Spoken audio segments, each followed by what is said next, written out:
नमस्कार मु सुमंत कुमार पाल ए पवित्र दशहरा व दुर्गा पूजा अवसर में ओडिशार 4 कोटी जनसाधारण को मोर हार्दिक अभिनंदन जनावछि।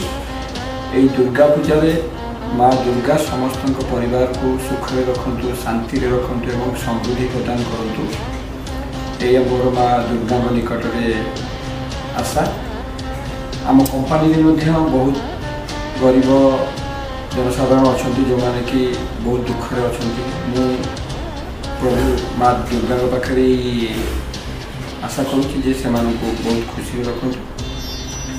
एमती हो प्रति वर्ष माँ दुर्गा एमती खुशी आसतु, एमती खुशी आम मानक भी खुशी दिंतु एवं आम दया सबुदिन भल रो खुशी रो।